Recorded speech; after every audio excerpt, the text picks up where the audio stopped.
আমরা এ পর্যায়ে সমাজতান্ত্রিক ছাত্র ফ্রন্ট ময়মনসিংহ জেলা শাখার সভাপতি আব্দুল্লাহ নাকিবের সাথে কথা বলতে চাই। নাকিব, আপনি তো এই বৈষম্য বিরোধী ছাত্র আন্দোলনের একজন সমন্বয়ক ছিলেন। তো এর পরবর্তীতে এই সকল কলেজ, বিশ্ববিদ্যালয়, দেশের সামগ্রিক যে শিক্ষা ব্যবস্থা, সেগুলো নিয়ে আপনাকে, আপনাদের সংগঠনকে আমরা কথা বলতে শুনি এবং সকল জায়গায় একটা সক্রিয়তাও, ছোট বা বড়, বৃহৎ পরিসরে হোক, ছোট পরিসরে হোক, আমরা দেখি। তো বর্তমানে আমাদের সারা দেশের এই কলেজ, বিশ্ববিদ্যালয় বা শিক্ষাঙ্গন, এই যে বর্তমান পরিবেশ পরিস্থিতি, আপনারা কিভাবে মূল্যায়ন করবেন? ধন্যবাদ। প্রথমত হচ্ছে একটা দায়িত্বশীল ছাত্র সংগঠন হিসেবে শিক্ষা সংকট সমাধান বা শিক্ষা ক্ষেত্রে যেসব বিষয় প্রয়োজন সেই বিষয়ে কথা বলা আমাদের দায়িত্ব। এই জন্য আমরা প্রায়শই না, সবসময় এই কথা বলি। যখন বলি না তখনও বলি, এটা আমাদের রুটিন ওয়ার্ক। এখানে হচ্ছে যে শিক্ষাঙ্গনের দেশের শিক্ষা ব্যবস্থা এবং বর্তমান শিক্ষা পরিস্থিতি আমরা যদি দেখি, আসলে যদি আমরা এইভাবে ভাগ করি, একটা হচ্ছে নীতিগত দিক আর একটা হচ্ছে প্রায়োগিক দিক। শিক্ষার তাবৎ সংকটের মূলে হচ্ছে শিক্ষানীতি। এখানে আসলে কি শিক্ষানীতি চলতেছে? এই শিক্ষানীতি কি দেশের সিংহভাগ মানুষ, শ্রমিক, কৃষক, মেহনতি মানুষের সন্তান যারা স্কুল, কলেজ, বিশ্ববিদ্যালয়ে পড়াশোনা করে তাদের অনুকূলে এই শিক্ষানীতি, নাকি হচ্ছে এই শিক্ষাটাকে পণ্য করার মাধ্যমে, যে এই দুনিয়ায় থাকতে হইলে, বাঁচতে হইলে, পড়তে হইলে, ভালো কিছু করতে গেলে শিক্ষা নিতে হবে। যেহেতু তুমি শিক্ষা নিতে চাও, তাহলে তোমার একটা খরচ দিতে হবে। যে শিক্ষানীতির বিরুদ্ধে আমরা পাকিস্তান আমলে 62 শিক্ষা আন্দোলন করে আসছি, তারপর হচ্ছে এরশাদের বিরুদ্ধে আন্দোলন করতেছি স্বাধীন বাংলাদেশে, এই শেখ হাসিনার সময় আমরা এই এগুলোই দেখতেছি আর কি, যে তারা যে শিক্ষানীতিগুলো গ্রহণ করতেছে, প্রথমত এগুলো গণবিরোধী শিক্ষানীতি, এবং সেই শিক্ষানীতি এবং তাদের যে বাজেট যখন আমরা দেখি, যে শিক্ষায় তারা এক ধরনের পণ্যে পরিণত করার চেষ্টা করতেছে। তার সাথে দেশের রাজনৈতিক যে ব্যাপার বা পরিস্থিতি, যেটা হচ্ছে প্রায়োগিক দিকটা, শিক্ষানীতি কেমন হবে এটা একটা রাজনৈতিক সিদ্ধান্ত, আবার এটা প্রয়োগটা কেমন হবে এটা একটা রাজনৈতিক সিদ্ধান্ত। স্টুপিড পলিটিশিয়ানরা যখন তাদের আখের গোছানোর কথা ভাবে বা শুধুমাত্র ব্যবসা, মুনাফা, টাকা পয়সার হিসেবে থাকে, তখন শিক্ষাটা তার কাছে খুব একটা মুখ্য জিনিস না। এই স্টুপিড পলিটিশিয়ানটা এটা কারা? এই স্টুপিড পলিটিশিয়ান হচ্ছে যারা ক্যাপিটালিজমের উচ্ছিষ্টভোগী বা ক্যাপিটালিজমের দাস যারা নিজেদেরকে বলতেছে, তারাই। আচ্ছা, যেমন এই ক্ষেত্রে যদি যুক্ত করি, যে আমাদের এই সর্বহারার মহান নেতা কমরেড লেনিন বলছিলেন যে শিক্ষা হচ্ছে অগ্নিস্ফুলিঙ্গ, বেশ, আর শ্রমিক শ্রেণী হচ্ছে বারুদের স্তূপ। এই অগ্নিস্ফুলিঙ্গ যদি বারুদের স্তূপের উপর পড়ে, তাহলে যে আগুন জ্বলে উঠবে, সে আগুনে সবার আগে এমপিমন্ত্রীরা ঘুরে যাবে। সেরকম শ্রেণীগত দিক থেকে আমাদের এই যে ধনতান্ত্রিক বা পুঁজিবাদী বাংলাদেশ, এখানে আমাদের এই পলিটিশিয়ানটা চায় না যারা এই পুঁজিবাদী ব্যবস্থার রক্ষক, যে ছাত্ররা আসলে প্রপার কোনো শিক্ষা পায়। যেমন আমরা চাই একটা সর্বজনীন শিক্ষা হবে, বিজ্ঞান ভিত্তিক শিক্ষা হবে। বিজ্ঞানের ভিত্তিতে শিক্ষা দিতে হবে, সমস্যাটা আসলে কোন জায়গায়? আধুনিক রাষ্ট্রের শিক্ষা হবে সেকুলার বা ধর্মনিরপেক্ষ, গৃহজাগতিক শিক্ষা হবে। তো তারা দেখতেছে আমাদের বিভিন্ন ধারার শিক্ষা ব্যবস্থা এখানে দিয়ে রাখতেছে বিজ্ঞান ভিত্তিক। এক জায়গায় আমরা পড়তেছি বিজ্ঞান ভিত্তিক মানে বিভিন্ন ধারার, কি কোথাও কওমি মাদ্রাসা, কোথাও আলিয়া মাদ্রাসা, কোথাও ইংলিশ মিডিয়াম, কোথাও সাধারণ বাংলা মিডিয়াম, কোথাও কারিগরি শিক্ষা, কোথাও ক্যাডেট মাদ্রাসা। বিভিন্ন ভাবে ভাগ করার ফলে যেটা হয়, ছেলেমেয়েদের মনন জগৎ ছোট বেলা থেকে ভিন্ন ভিন্ন হয়। তারা এককেন্দ্রিক, বিজ্ঞান কেন্দ্রিক চিন্তা ভাবনায় বেড়ে উঠতে পারে না। বা এখানে বিজ্ঞানটা এমনভাবে পড়ানো হয়, মিনিমাইজ করে, আসলে বিজ্ঞান পড়ো, ঠিক আছে, এটা পড়ার মধ্যে সীমাবদ্ধ রাখো, বাকিটা হচ্ছে এভাবে চলবে। এমন বিজ্ঞান বইয়ের লেখা দেখি, আসলে বিজ্ঞান এটা লেখা আছে, পড়ার জন্য পড়ো, প্রায়োগিক ক্ষেত্রে তিবান্ন হবে। একটু চিন্তা আচার্য প্রফুল্ল চন্দ্রের কথা, যে পরীক্ষার খাতায় চন্দ্রগ্রহণ লিখে পাশ করার জন্য, আবার চন্দ্রগ্রহণ যখন হয় ঢাকগুলো নিয়ে বেরিয়ে যায়। হ্যাঁ, আমি খুব করিয়া পড়াইলাম, ছাত্ররা পড়লো, শিখলো, লিখলো, তারপর অবাক হয়ে দেখলাম যে যখনই চন্দ্রগ্রহণ শুরু হইলো, তারা ঢাকডোল লিয়ে বাইর হইলে আশ্চর্য ভারতবর্ষ। আচ্ছা, আমাদের যে পলিটিশিয়ানরা, ওরা আসলে যে শিক্ষানীতি এখানে প্রণয়ন করে, সেই শিক্ষানীতিটা আসলে জনগণের বা একটা দেশের আপামর সার্বিক অর্থে একটা দেশের উন্নতির পথে শিক্ষানীতিটা যেরকম হওয়া উচিত, সেটা তারা কখনোই প্রণয়ন করে নাই। একটু ইন্টারাপ্ট করি, সেটা হচ্ছে বহুমুখী যদি শিক্ষা থাকে, তাহলে এই বহুমুখী শিক্ষা এইরকম তৈরি করার কারণ কি, এর সুবিধা কি? এর সুবিধা হচ্ছে যাকে দ্বিধা বিভক্ত করে, ডিভাইড এন্ড রুল প্লে করা। ডিভাইড এন্ড রুল, হ্যাঁ। আচ্ছা, যেমন আমরা দেখি কিছু হইলে মাদ্রাসার বিরুদ্ধে স্কুল, স্কুলের বিরুদ্ধে মাদ্রাসা, ইউনিভার্সিটি। আবার দেখা যায় এখন এমন একটা মব কালচার তৈরি হয়েছে, একটা কলেজ আর একটা কলেজের বিরুদ্ধে। আমরা দেখি ঢাকা কলেজ আইডিয়াল কলেজের সাইনবোর্ড খুলে নিয়ে চলে আসে, মানে এটা ফলাফলটা এদিকেই যেতেছে আর কি। তবে এরা তো একই ভিত্তিতে শিক্ষা, এরা তো আর বৈপরীত্যের মধ্যে নাই। অবশ্যই বিরুদ্ধের মধ্যে আছে। এরকম যেমন এই যে বললাম যে বহুমত, প্রথমে শিক্ষার যে নীতিগত জায়গায় সাধারণ শিক্ষার্থীদের চিন্তা ভাবনাটা একভাবে গড়ে ওঠে না, বেশ না ওটার ফলে যেটা হয়। এবং এখানে আরো কিছু বিষয় থাকে, সেটা হচ্ছে যে আসলে শিক্ষাটা আসলে কেমন।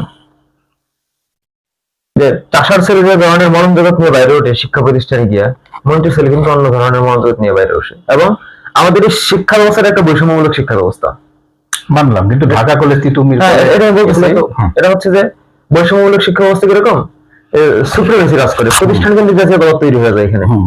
এক ভয়ঙ্কর বিষয়, পৃথিবীর মানে সভ্য রাষ্ট্রের প্রতিষ্ঠান কেন্দ্রিক জাতীয়তাবাদ থাকতে পারে এটা আমরা কল্পনাই করতে পারি না। এই সভ্যতার যুগে আমাদের ছেলেপেলের মধ্যে যেটা কাজ করে যে আমি এই প্রতিষ্ঠানে পড়ি, এই প্রতিষ্ঠানে পড়াশোনা করি, তা এটা একটা প্রতিষ্ঠান, এটা একটা প্রতিষ্ঠান, এবং সিলেবাস একই, কারিকুলাম একই, বাংলাদেশের প্রেক্ষাপটে হইতেছে, কিন্তু তাদের মধ্যে এই যে বললাম শিক্ষার নীতিগত জায়গায় যখন স্কুল কলেজে হাই স্কুলে যখন বাইরে ওঠার গুরুত্বপূর্ণ সময়, তখনই মানুষ থেকে দ্বিধা বিভক্ত এবং বহু স্তরায়িত শিক্ষা, একজন এক ধরনের শিক্ষা পায়। এই জন্য যেটা হয় যে আসলে এর ফলস্বরূপ বহুপজাত হিসেবে এখানে জাতীয়তাবাদী চর্চা যেটা যেটা আমরা বলতেছি যে প্রতিষ্ঠান কেন্দ্রিক জাতীয়তাবাদ, এটা গড়ে উঠতেছে। এই প্রতিষ্ঠান কেন্দ্রিক জাতীয়তাবাদ গড়ে উঠতে গিয়ে শিক্ষার্থীদের মধ্যে অনৈক্য দেখা দিতেছে, বিভেদ দেখা দিতেছে। বলতেছে আমি ঢাকা বিশ্ববিদ্যালয়ে পড়তেছি, ও পরে জগন্নাথ বিশ্ববিদ্যালয়, ঢাকা বিশ্ববিদ্যালয় সুপ্রিম ইউনিভার্সিটি, ও জগন্নাথ করে আমার এগেইনস্টে কথা বলবে কেন? আমরা একবার দেখলাম সলিমুল্লাহ খান সাহেব বললেন যে ঢাকা বিশ্ববিদ্যালয়ের ছাত্র ছিলেন, উনি শিক্ষকও ছিলেন, যে ঢাকা বিশ্ববিদ্যালয়ে পড়ার ভিতরে আমরা যতটুকু জ্ঞান অর্জন করেছি তার চেয়ে বেশি অর্জন করেছি আমরা অহংকার। ওইটা তো একটা মুশকিল। সলিমুল্লাহ খানের এই কথা তো সলিমুল্লাহ খান বলছেন, আমরা আহমদ সফার কাছে শুনছি যে বড় বড় স্কুল থেকে আর ছেলে পেলে বিদ্যা বুদ্ধির থেকে অহংকারটাই বেশি নেই। মানে এটা হচ্ছে সামগ্রিকভাবে আমাদের আর্থসামাজিক অবস্থা এবং শিক্ষার যে নীতি এখানে তারা প্রণয়ন করতেছে। এখানে সর্বজনীন শিক্ষা না, বহুদা বিভক্ত শিক্ষা ব্যবস্থা, এখানে শিক্ষার কোনো গণতান্ত্রিক পরিবেশ নাই। তারপর হচ্ছে শিক্ষা ব্যবস্থা আসলে এখানে বিজ্ঞান ভিত্তিক না, এবং সভ্য দুনিয়ায় শিক্ষা হবে ইহজাগতিক সেকুলার, তার বাইরে আমরা অবস্থান করতেছি। এই যে নীতিগত জায়গায় বিভক্তির কারণে আসলে আমাদের শিক্ষা ব্যবস্থায় এই মানে গোড়ায় গলদ যেটা আমরা বলতেছি। তো আমরা একটা মানে মানে গণতান্ত্রিক একটা বিজ্ঞান ভিত্তিক বা এই ভূমির উপযোগী শিক্ষা নীতি যদি আমরা প্রণয়ন না করতে পারি, তাহলে এখানে আসলে এই যে আমি যে প্রায়োগিক দিক যে প্রয়োগ করব, সেই প্রয়োগটা ভালো হবে কিভাবে? এবং এটার পেছনে আমরা দায়ী করতেছি পলিটিশিয়ানদের। আর এই পলিটিশিয়ান কারা? আমরা যদি শ্রেণীতন্ত্র দেখি তাহলে বুর্জোয়া পলিটিশিয়ান যারা মানুষের মধ্যে বিভেদ জিয়া রাখিয়া মানুষের মূর্খ রেখে শাসন করতে চায়, শোষণ করতে চায়, তারা এই কাজটা করতেছে। তাহলে যতদিন এই মানে জনবান্ধব শিক্ষানীতি কায়েম না হইতেছে, এবং জনবান্ধব শিক্ষানীতি কায়েম না হইলে এটা প্রয়োগ করা যাইতেছে না, তাহলে একইভাবে নীতিগত দিক থেকে এবং প্রায়োগিক দিক থেকে শক্তিশালী হওয়ার জন্য আসলে একটা সুষ্ঠু রাজনৈতিক সুরাহা এখানে দরকার, যেটা আমরা আশা করতেছিলাম যে আসলে 5ই আগস্টের পর যে অন্তর্বর্তীকালীন সরকার তৈরি হয়েছে সে যেটা করবে। কি জন্য করতে পারবে? আসলে সংস্কার খুবই কঠিন এবং দুরূহ কাজ মোটামুটি। কারণ সংস্কার করতে গেলে সরকার জনমত হারানোর ভয় থাকে। তখন আমাদের এই দেশগুলোতে সরকার চায় না যে সংস্কার করে সে জনমত হারাক। কিন্তু এই সরকার তো কোনো পার্টি না। এটাই বলতেছিলাম, তাহলে এই সরকারটা আসলে কোনো পার্টি না, তার তো জনমতের এত তোয়াক্কা করার প্রয়োজন নাই। সে পলিটিক্যাল পার্টিগুলোর ম্যান্ডেট নিয়ে প্রয়োজনীয় সংস্কার করবে অথবা সুপারিশ করবে। কিন্তু এখানে আমরা দেখি যে আসলে শিক্ষানীতি প্রণয়ন করতে গেলে ক্রমে ক্রমে বাধা। যেমন প্রথমে আমরা দেখলাম ওই ঢাকা বিশ্ববিদ্যালয়ের একজন মানে শিক্ষক, ওনার কেন্দ্র করে আমাদের দেশের কতিপয় হাতি গোনা লোক এনসিটিভি ঘেরাও করলো, সচিবালয় ঘেরাও করলো, প্রথম পাঠ্যপুস্তক প্রণয়ন কমিটি বাদ করে দেওয়া হলো। মানে এই যে একটা ধাক্কা, প্রথম ধাক্কায় সরকার কাবু। অথচ এই সরকার কিন্তু আমাদের অভ্যুত্থানের পরবর্তীতে পড়ছে। এখানে সকল দল মত শ্রেণী পেশা বা বিভিন্ন গোষ্ঠী সকলেরই এখানে মানে অংশগ্রহণ আছে। তাহলে সকলের অংশগ্রহণ তারা থাকতে দিতেছে না, শুধুমাত্র তাদের গোষ্ঠীগত চিন্তার কারণে, এবং সরকার এখানে বাধ্য। তারপর দেখলাম আমরা হচ্ছে এই সর্বশেষ পাঠ্যপুস্তকে একটা গ্রাফিটি তারা যোগ করছিল, যেটা আমরা ফেসবুকে এখন দেখতেছি। একটা গ্রাফিটিতে 4টা-5টা পাতা, মানে হিন্দু, বৌদ্ধ, খ্রিস্টান, মুসলমান, আর একটা পাতায় লেখা ছিল আদিবাসী। তো কি একটা সংগঠন, আমি ওদেরকে চিনি না, আর ওখানে নামও শুনি নাই। গরিব এক লোক তারা সচিবালয়ের সামনে গেল, চিল্লাপাল্লা করলো, সচিবালয় থেকে বলে দিল যে আমরা কি করবো, এই পাতা ছিঁড়ে ফালাই দিতেছি। এবং যে আসলে শিক্ষা সংস্কার কমিটি আসলে কি শিক্ষাটা এখানে সংস্কার করবে? বাংলাদেশ তো মুক্তিযুদ্ধের বাংলাদেশ, মুক্তিযুদ্ধের সময় এখানে আকাঙ্ক্ষা আসলে কি ছিল, এটা তারা কতটুকু ধারণ করে, কি সুপারিশ করবে, সবগুলো একটা ধোঁয়াশার মধ্যে আছে। এবং আমরা মনে করতেছি আসলে প্রকৃত অর্থে জাতি গঠনের জন্য এবং জাতির মুক্তির দিশা দেখানোর জন্য যে শিক্ষানীতি এখানে প্রণয়ন করা প্রয়োজন, এই শিক্ষানীতি যেমন আমরা পাকিস্তান আমলে আন্দোলন করছি, পাকিস্তান সরকার করে নাই, শেখ মুজিবের আমলে হয় নাই, এরশাদের সময় হয় নাই, এরশাদের সময় আবার আন্দোলন করতে হয়েছে। তারপরে যে শেখ হাসিনার দীর্ঘ 17 বছরের ফেসিস্ট আমলে তো শিক্ষা ব্যবস্থা একদম ধূলিসাৎ করে দিছে। এবং এই যে সরকার এখানে ক্ষমতায় বসছে, অন্তর্বর্তীকালীন সরকার, অভ্যুত্থান পরবর্তী সময় আমরা যখন বলতাম যে আমাদের সরকার অভ্যুত্থানের সরকার, আমরা এখন হতাশ। আমরা মনে করি এই সরকার আসলে একটা জাতি গঠনের উপযোগী শিক্ষানীতি এখানে কায়েম করতে পারবে না। যদি না পারে, এটা প্রয়োগের কথা তো পরের বিষয়, তাহলে প্রয়োগ করা অসম্ভব। তাহলে এই শিক্ষানীতি এবং প্রয়োগিক দিকের অসংলগ্নতা যতদিন থাকবে, ততদিন পর্যন্ত আমাদের আন্দোলন সংগ্রাম, আমাদের আওয়াজ থাকবে। তাহলে 5ই আগস্টে আপনারা যে আন্দোলন করলেন, মানুষকে স্বপ্ন দেখালেন, ছাত্র ছাত্রী আপামর জনতা আপনাদের আন্দোলনের সাথে যুক্ত হলো, মৌলিক সমর্থন দিল, মানসিক সমর্থন দিল, ফিজিক্যালি দিল, আর্থিকভাবে দিল, তাহলে আজকে যখন নাকি এই কথাটি বলছেন, তখন এই মানুষগুলো কি করবে? আসলে ঐক্যবদ্ধ জনগণিত ইতিহাসের নির্মাতা এবং সংগ্রামের কোনো বিকল্প নাই। তো হচ্ছে, আমি যদি এই কথাটি বলি যে শেখ হাসিনা যদি পুঁজিবাদের দাসী হয়, ইউনূস হচ্ছে পুঁজিবাদের রক্ষাকর্তাদের একজন।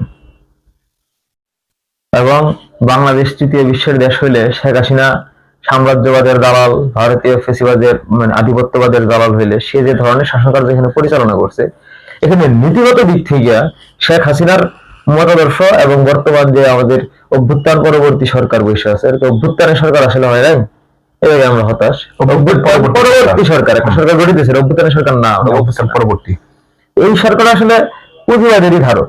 যেমন আমরা দেখলাম যে বিভিন্ন বড় বড় প্রতিষ্ঠানের গ্রামীণ ব্যাংক সহ তাদের ট্যাক্স মওকুফ হয়, ভ্যাট মওকুফ হয়, আবার জনগণের উপর ভ্যাটের বোঝা চাপাই দেওয়া হয়।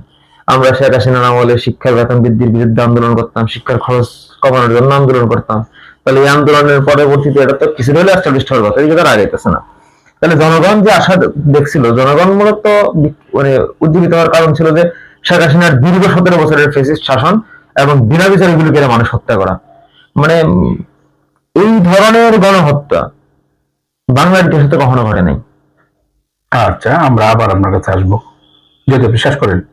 শেষ যেটা হচ্ছে, আরেকটা বলছিলেন যে বর্তমান পরিস্থিতি নিয়ে আমরা কি ভাবতেছি, সেটা হচ্ছে বর্তমানে বাংলাদেশে একটা মব জাস্টিসের পরিবেশ তৈরি হয়েছে এবং শিক্ষা প্রতিষ্ঠানগুলো আসলে শেখ হাসিনার সময় যেরকম দলীয়করণ করছিল, এখন টেকনিক্যালি আবার আবার দলীয়করণের প্রচেষ্টা চলতেছে।